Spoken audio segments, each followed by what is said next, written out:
this video I'm going to be doing some maintenance and cleaning on my 29 gallon. This one's going to be a little different than my small 10 gallon because the substrate in this actually has dirt or organic soil underneath the rocks or the gravel.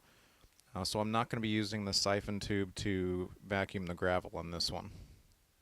I'm also going to be showing you how to clean the canister filter because that's a little bit different than the hang on the back filter. So the first thing I'm going to do is I'm going to unplug the heater and stop the flow of the canister filter. So the first thing you're going to do with stopping the flow of the canister is you're just going to lift this flow valve all the way up, and that's going to stop the flow of the filter.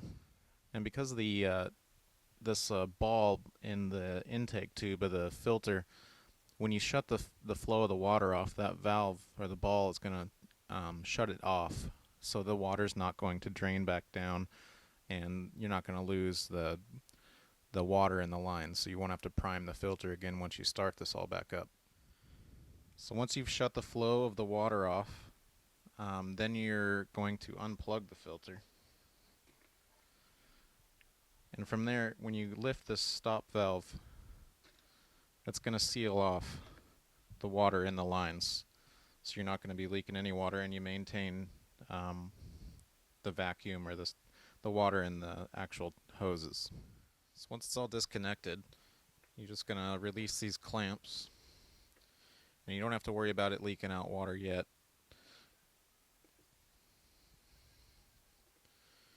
And just slowly lift that off.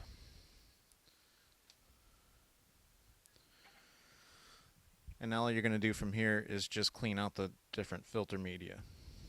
So I'm going to pull this out, clean off all the debris on there, and then clean each individual compartment. And there's 3 different compartments in here.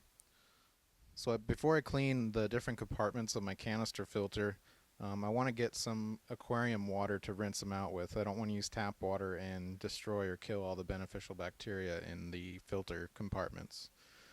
So I'll show you how to get the siphon going, and it'll be a little bit better in this video than that one, because this one I don't have much room above the tank, and this one I have plenty of room above, so I'll be able to show you how to start a siphon a lot better in this video. So make sure the end of the hose is in the bucket you're going to use, and then all you're going to do is fill this tube with water, and then lift it up out of the water till it starts to drain down, and then quickly put it back in the water, and then you'll maintain the siphon.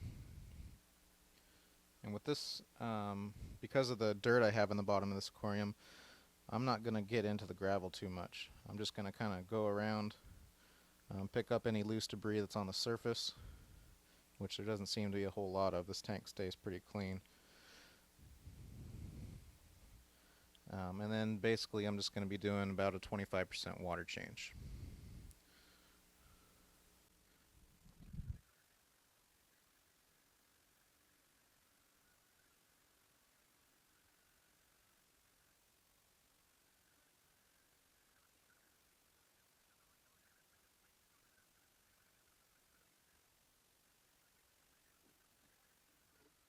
So I got about 25–30% of the water drained out. Even though I didn't get the siphon tube down into the gravel to vacuum the gravel, there's really no debris or no fish waste or anything on the surface of the gravel, which I'm really surprised about. This tank stays just immaculate. I think a lot of it might have to do with the cory cats I have, the snails, and then just that canister filter. I think that canister filter just blows all the hang on the back filters out of the water, so I'd highly recommend using one of those. And also, the canister filter I'm using is rated for 70 gallons or more.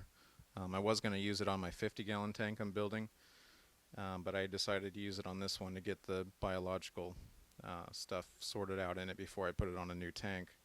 But I don't know if that has something to do with the fact that, or the reason why this tank stays so clean, but I'm just really surprised and really happy about that. I'm going to take this water and go clean out the different compartments of the canister filter.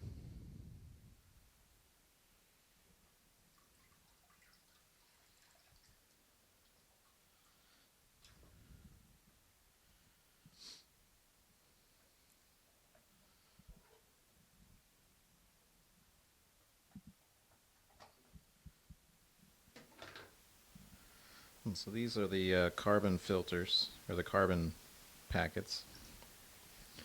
Those should probably still be good, seeing as I've only had this tank going for about 2-3 weeks now. Maybe I'm wrong, maybe it's been a little longer than that, but I'm not really going to change them yet because I also, underneath this one, I've got a couple more, or one more bag of carbon.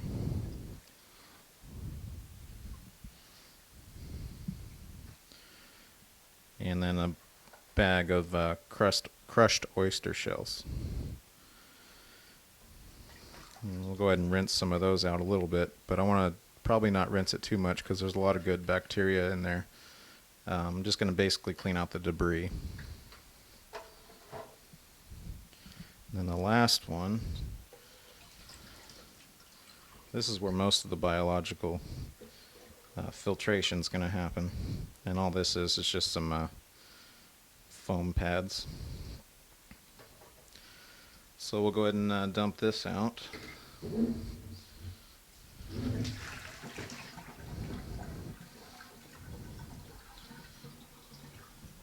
it's really not too bad. This is the first time I've changed this filter, cleaned it, and this went through the beginning cycling process of my aquarium too, so I'm surprised at how clean it is. So I'm going to go ahead and clean it out, and then we'll look at setting it back up.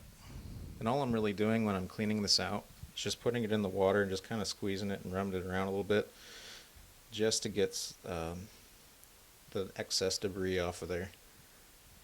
You don't really need to clean it too much, and you don't want to clean it too much. You don't want to scrub off too much of the good bacteria and all the other stuff in there.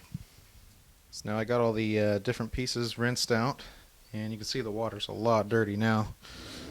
And we'll see how much debris was actually in that filter.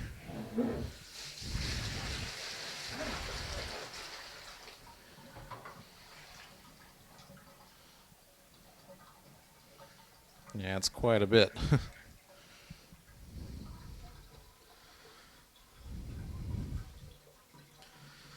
So now I'm just going to put it back together and we'll set it back up. Alright, so I got all the filter compartments back into place with the media.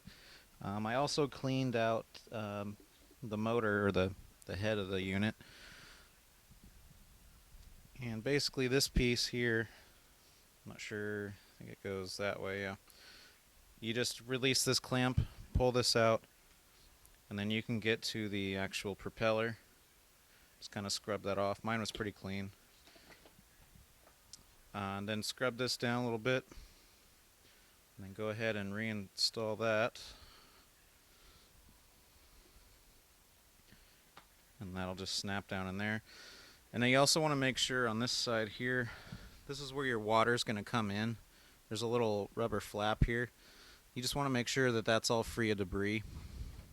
And all I did was run water down this, and then it's going to come out this end over here.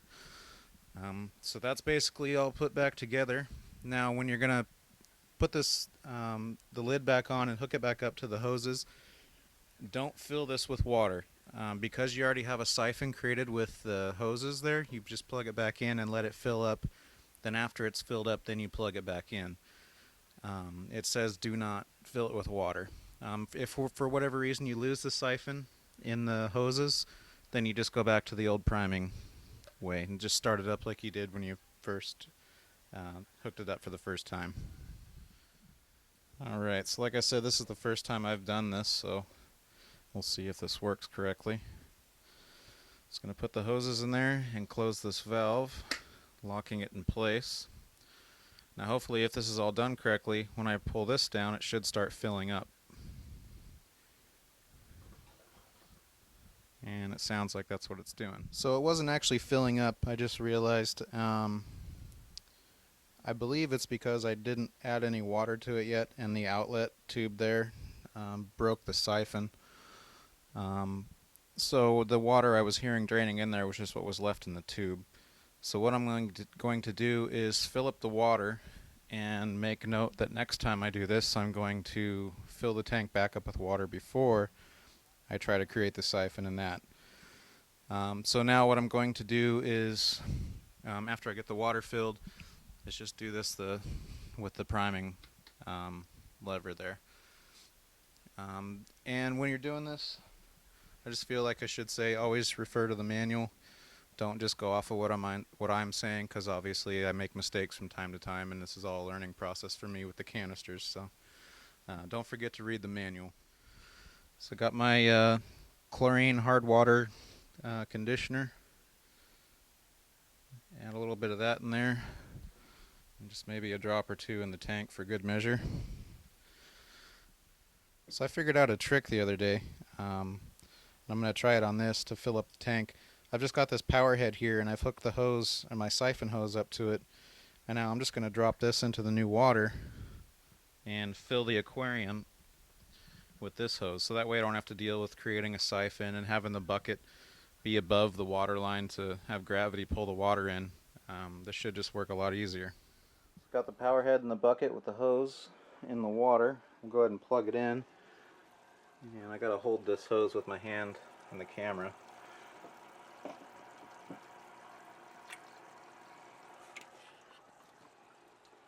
And there we go, filling it up. So I just gotta keep an eye on this and make sure it stays below the water line. But this is a lot easier than the other ways I've done this in the past. Alright, so I got the water line most of the way filled up, and it's above the outlet tube and the intake of the canister filter.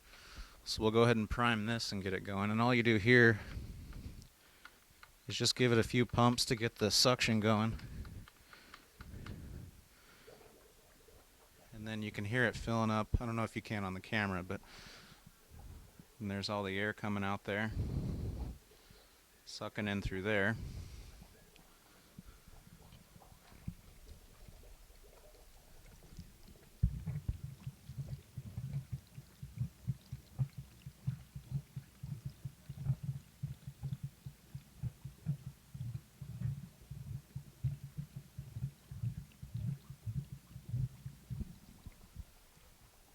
And then once you see the bubbles stop coming out, you can go ahead and plug it back in, and it should run on its own.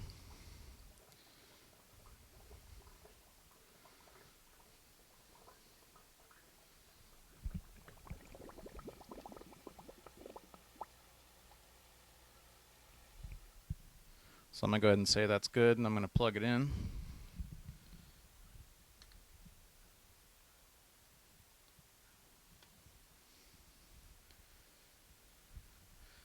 Oops, that was the power head, not the filter. There we go.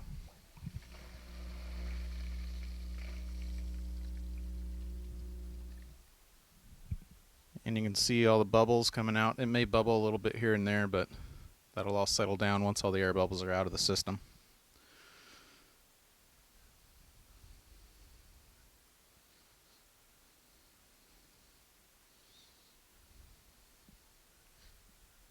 You can see too that dropped the water line down about an inch, so we'll probably give it another 4 or 5 gallons of water, and just wait for the water to clear up after that. So just to recap, I did about a 25% water change, cleaned out the canister filter and all the media inside. I didn't need to wipe down the glass or scrub off any algae. I don't seem to have too much of a problem with that just yet. Hopefully it doesn't become a problem. I'm really surprised at how clean this tank stays and how easy it is to do maintenance on it. With this canister filter, it's just no maintenance required at all. This tank's been running for about 3 weeks now, maybe a little bit longer, but right around there. It's less than a month.